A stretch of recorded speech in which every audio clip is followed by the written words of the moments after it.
Hi, this is Shira Rubinoff. I'm here with Dave Ahn, Chief Architect at Centripetal.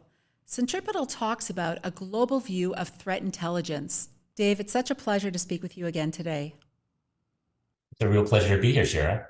Thank you. So, Dave, Centripetal talks a lot about the global view of threat intelligence.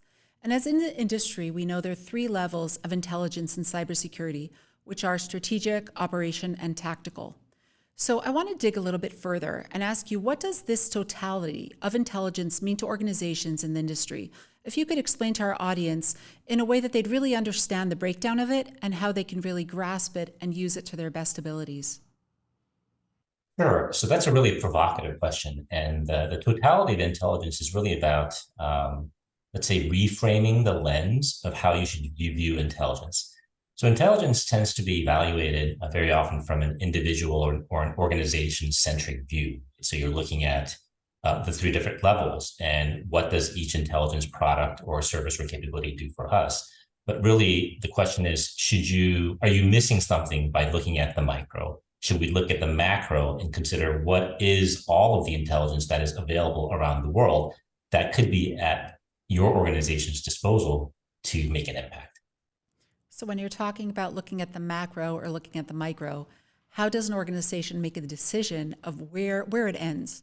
There's really no end of how much intel we can get, how much we need, what is enough, where do we start? What advice can you give some of our listeners today?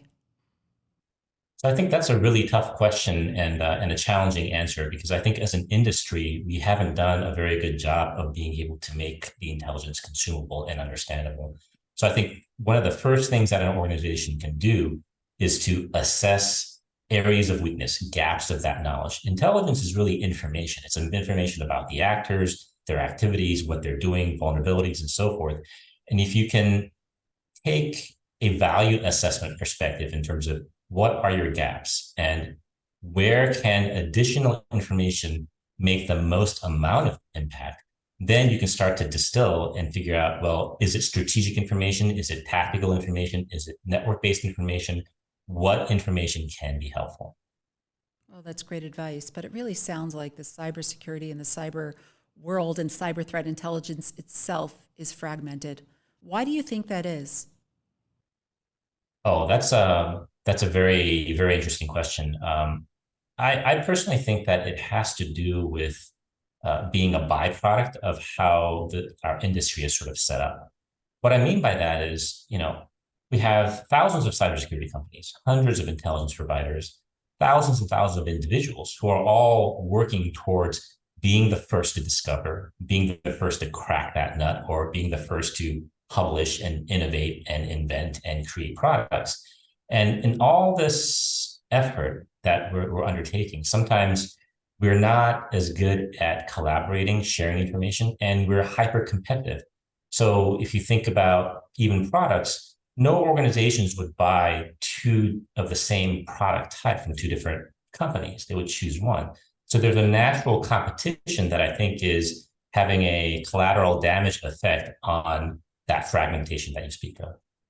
Well, that makes a lot of sense. And I certainly see that a lot in industry where when certainly CISOs are trying to evaluate which technology is the best fit for the organization, which one really encompasses most of their pain points, because then you'll have another company that does some of them, some do others. They may not work together, but there's the overlap. So where does the budget actually fold itself in to make it work for the organization from both a financial and a security perspective? So what advice can you give organizations who use intelligence to do to overcome this fragmentation? I know this is a loaded question, and it's something that we're all in the cybersecurity world trying to overcome and trying to fix. But I'd love to hear what you would think and what you can share with our audience in order to take steps forward to help solve for this. I think the very first step is for organizations to acknowledge that they don't have a complete solution, that the products, no matter what criteria that they chose or used to choose those products, it may be the best, that's the most compelling, but there has to be an acknowledgement that it is not enough. And the solution isn't necessarily to buy more, but really to understand what needs do you have in terms of the intelligence, the shielding posture, the information that you need to enhance your security and identify those gaps and attack those. Oh, that's very important information. And I'll just follow it up with another small added question to that.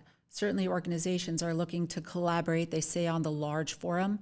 And as we mentioned earlier, the CISOs are struggling with their budgets and trying to really get as much intelligence, utilize as much security and technology they can within their budgets to have whatever full systems they have.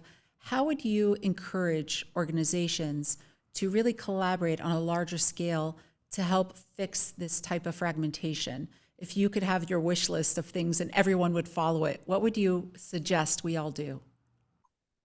Well, I think the organizations have a power that they often may not necessarily exercise, which is they have the power of the budget.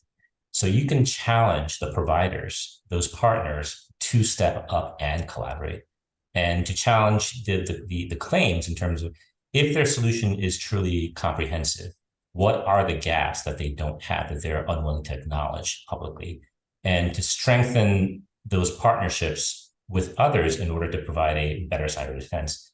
In cybersecurity, no organization can do it alone, and even the biggest and strongest vendors can't do it alone. We all have to collaborate, and we all have to share that knowledge and work together in defense of against these attackers. Well, thank you. That's very sound advice. And is there any last points you'd like to leave our audience with, whether being on this topic or any little cybersecurity tidbit of helpful hints that you'd love to leave our audience with? You always have something interesting to share, and I'd love to hear your thoughts.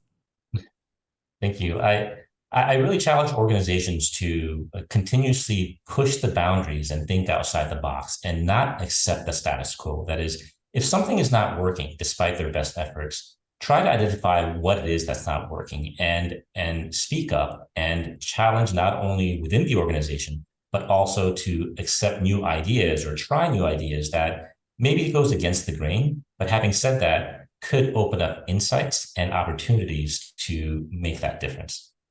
I actually love that you said that because there's a lot of talk around diversity within organizations, and I believe that having a diversified organization leads to diversified thought and mind, which has the conversations going, which in turn yields better security. And that's all part of a big cyber hygiene push within organizations that's happening today. So Dave, thank you so much for your conversation today. Thank you for your insight and the points to our audience. I know it will be well received, and I very much look forward to talking to you again soon. Thank you. Thank you.